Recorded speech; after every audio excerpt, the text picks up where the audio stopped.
잘 아시는 마태복음 7장에 의하면 모래 위에 지은 집과 바위 위에 지은 집이나 반석 위에 지은 집이 비유가 나오는데, 그 비유의 핵심은 집을 누가 잘 졌느냐가 아니라 어디다 졌느냐 문제입니다. 그러니까 시작이 어떻게 되어 있냐면 거짓 선지자를 삼가라. 양의 옷을 입고 나오지만 속에는 노략질하는 일이다, 이렇게 나오죠. 그래서 거짓 선지자와 참 선지자를 구별하는 것으로 출발이 되지만, 우리가 우리 현실 속에서는 거짓된 신앙과 참 신앙이 무엇인가 이렇게 구별하는 법으로 따져볼 필요가 있습니다.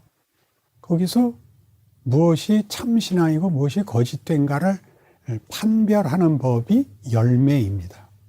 열매를 얘기하면 늘 30배, 60배, 100배를 연상해서 열매를 많이 맺자, 이런 쪽으로 선입견을 갖고들 쓰는데, 여기서는 열매를 보면 나무를 안다. 그러니까 그 정체를 안다는 거죠. 그러니까 포도나무에서도 어떻게 엉겅퀴가 나며 가시나무에서 어떻게 무화과를 따겠느냐, 이렇게 나오듯이 열매를 보면 나무를 안다 이거죠. 그러니까 쉽게 보통 도시 사람들은 배나무와 감나무 구별 쉽지 않습니다. 도시 사람들인 경우는. 그러나 가을에 가서 열매 달린 거 보면 누구나 배 달려 있으면 배나무고, 감 달려 있으면 감나무고, 포도 달려 있으면 포도나무입니다. 그러면서 예수님께서 뭐라고 얘기하시냐?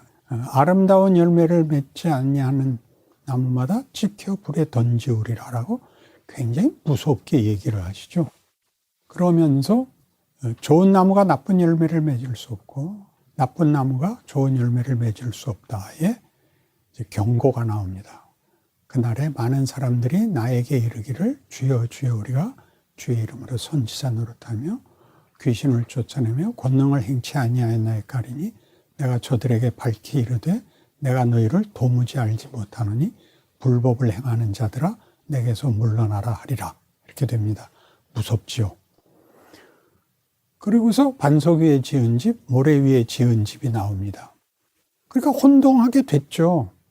하나는 반석 위에 지었고 하나는 모래 위에 지어서 하나는 홍수 때 안 무너졌고 하나는 무너진 얘기인데, 열매 맺는 걸로 확인을 하라 그랬으니까 하나는 반석 위에 졌고 하나는 모래 위에 졌는데, 반석 위에 져서 반석 위에서만 세워지는 열매가 맺었다. 모래 위에 지어서 모래 위에 있는 열매가 맺었다. 라고 분간을 못하고, 분간을 못한다는 건 집을 졌는데 앞에 경고같이 선지자 노릇하고 귀신도 쫓아냈는데 그것이 나를 근거로 한 열매 아니다. 나는 그거를 열매 맺게 하러 오지 않았다.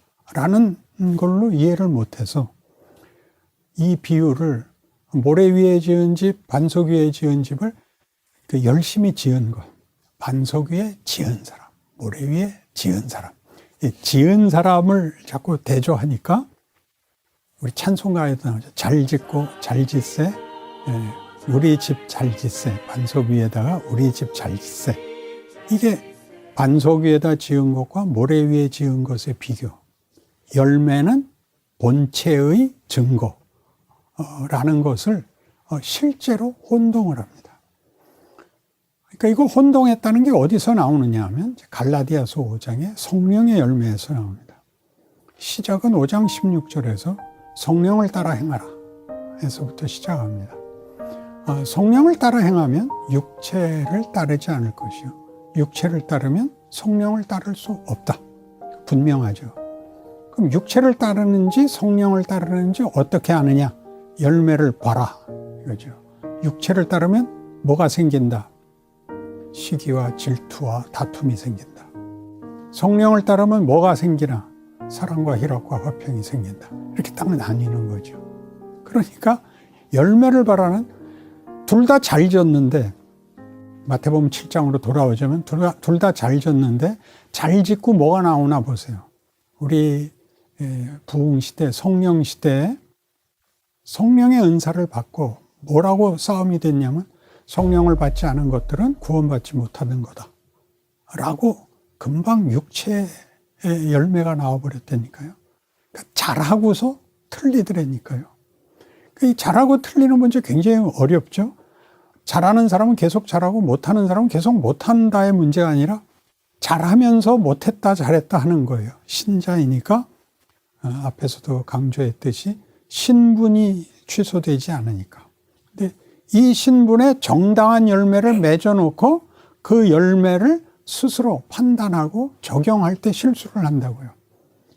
열심히 또는 진심이 비난으로 간다고요. 안 그래요? 그러니까 사랑의 열매가 나타나는 것은 열매 자체가 그냥 딱 부러지게 이것은 자랑, 이것은 섬김 이런 식으로 열매가 맺히는 건 아니죠. 우리가 하는 어떤 인내, 어떤 노력, 어떤 치열함에서 무슨 열매가 나오는가 보라는 겁니다. 무서워진대요, 잘못하면. 바른 말하고 더 잘하자 그러는데 자꾸 무서워지면 너희 잘못하는 거다. 그렇다는 거죠. 그러니까 인내라는 건 어디서 생기죠? 인내는 틀림없이 어려운 데서 생기는 거죠. 어려운 일이 없는 게 성령의 열매가 아니라 어려운 일을 감수하는 것이 성령의 열매라는 것이죠. 그래서 성령을 따르고 있는 거죠. 성령의 열매를 맺는 게 아니라 성령의 열매는 성령을 따르고 있는 표죠. 그 열매가 맺혔으면 그 따르는 일이 완성이 됐다는 뜻이 아니죠. 그러니까 한 번의 성령 충만이 영원히 지속되는 것이 아니라 성령께서 특별히 간섭을 하시는 것은 필요하다면 그에게 각성과 그에게 격려를 위해서 성령께서 우리를 온전히 흔드시는 적이 있지만 제대로 된 성령 충만이라는 것은 이렇게 시간과 경우들을 통과하면서 만들어지는 것으로 완성된다는 겁니다. 그래서 이제 좋은 예를 하나 드릴게요. 욕조에 물을 받아보면 그렇습니다. 욕조에 물을 받고 나와서 기다리죠. 물이 찼을 거라고 생각해서 가보면 안 차 있죠, 보통. 물은 수도꼭지에서 바닥까지 물이 닿아 있는데 물기둥이 서 있잖아요. 물이 쏟아져서. 닿아 있지만 내려온 물이 욕조를 채워 올라갑니다. 수위가 차 올라가야 됩니다. 그러니까 성령 충만이란 물을 튼 것 같으면서 동시에 그것이 이렇게 차 오르는 것이 에베소서 5장 18절에서는 충만입니다. 성령을 따르는 기질, 실력, 습관, 지혜 같은 것들이 쌓아 올라가는 것을 여기서는 성령 충만이라고 하는 것입니다. 그러니까 그러기 위해서 뭐가 필요하다고요? 다시 돌아와서 시간이 필요하죠. 시간은 왜 필요하죠? 시작이 있고 완성이 있어서 필요합니다. 왜 하나님은 그렇게 시작에서 완성까지의 과정을 가질까요? 내가 그런 수준의 사람이 되기를 바라는 것이지 어떤 정답을 우리에게 주려고 그러시지 않습니다. 거기를 다들 조급해 하십니다. 거기까지 가야 우리는 많은 우리 일상생활에서 내가 할 수 있는 일들을 놓쳤다는 걸 알게 됩니다. 신앙생활에서 제일 큰 병은 체념과 무관심입니다. 어느 현실도 어느 경우도 하나님이 나에게 하나님이시기를 중단하시는 적이 없습니다. 모세가 하나님의 부름을 받고 하나님께서 너 가서 내 백성을 구해라 그러자가 제일 먼저 그 불만을 터뜨린 게 여태껏 뭐하고 계시다가 지금 와서 그러세요였어요. 그래서 그걸 뭐라고 묻냐 하면 당신 이름이 뭐예요? 당신은 누구세요? 왜 일을 이렇게 하세요? 였죠. 그가 40년 전에 자기 백성을 구하려고 분연이 일어났을 때는 하나님이 침묵하셔서 그는 동조를 받지도 못하고 권력도 가진 것이 없어서 쫓기듯이 미디안 광야로 도망가서 그 다음 40년을 정말 그 모든 열정이 식고 그 모든 것을 불태워 내놨던 것이 다 타고 죄밖에 남은 것이 없는 80세 때 부름을 받습니다. 이 질문 할 만하죠. 하나님이 나는 스스로 있는 자니라 라고 답하죠. 하나님이 스스로 있다는 것은 나는 나의 길을 중단하지 않는 하나님. 나는 나의 길을 나는 하나님의 길을 중단하는 적이 없다. 그러니까 네가 미디안에서 그저 헛수고했다고 생각하는 그 시간에도 나는 너와 함께 있었고 너를 준비한 시간이다. 그것이 모세로 하여금 나중에 보면 그는 지면에서 가장 온유한 자다 라는 칭찬을 받는 그 훈련이었다는 걸 알게 되죠. 이렇게 우리가 하나님이 나를 만들어 나간다는 것을, 나도 저 사람 같이 되고 싶어, 저 수준에 되고 싶어 라는 것이 지금 여러분이 받고 있는 도전과 시험과 훈련에 대한 도망이지 싶습니다.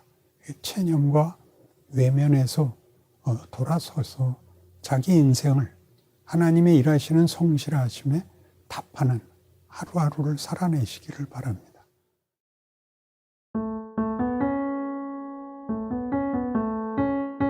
사는 거예요. 하나님이 일하시고 나를 보낸 자리라고 믿고 사는 거예요. 내 현실을 사는 거예요. 요한복음 17장에서 예수님이 아버지께서 나를 보내신 것 같이 나도 너희를 보내노라. 아버지가 내 안에, 내가 아버지 안에 있어 하나인 것 같이 너희도 다 하나가 되어 우리 안에 있게 하사 아버지로 하여금 나를 보내신 것과 나로 인하여 영광 받으시는 것을 너희로 알기를 원하노라. 그렇게 보냄을 받아요. 그러니까 우리가 보냄을 받은 현실은 성육신의 연장이죠. 예수께서 오신 것이죠. 이는 내 사랑하는 아들이요 내 기뻐하는 자라. 그렇게 보냄을 받았죠. 땅끝까지 가라는 선교적 차원이라는 것이 오해돼서 전도라고만 생각하는데 하나님이 우리를 빛과 생명과 진리로 세우셔서 세상과 모든 사람들 앞에, 그 시대 앞에, 그 조건 속에서 하나님이 누구시고 그의 자녀가 된다는 게 무엇인지를 보여주는, 일하고 계시는 것을 열매 맺는 자리라고 알고 가는 겁니다. 거기에 약속이 있습니다. 나를 믿는 자는 내가 하는 일을 저도 할 것이요 나보다 더 큰 일도 할 것이다. 이게 신약시대의 성도들의 현존의 가치고 책임이고 영광입니다. 하나님의 일하시는 성실하심에 답하는 하루하루를 살아내시기를 바랍니다. 그건 승리로 끝난다고. 에베소서 1장 3절에서 6절의 성경의 약속은 굉장한 선포거든요. 우리를 향하여 이런 결론을 요구하십니다. 우리가 하나님의 영광의 찬송이 된다. 굉장하죠. 우리 존재가 찬송이에요. 하나님의 영광의 찬송이에요. 우리가 영광을 찬송하는 게 아니라 영광의 우리가 가장 큰 뭐라 그래야 돼요? 더 이상 단어가 없죠, 세상에는. 우리가 찬송이에요. 노래 부르는 거 없이 찬송이에요, 존재 자체로. 그렇게 하나님은 우리에게 뜻과 목적과 그 전심을 두고 있습니다.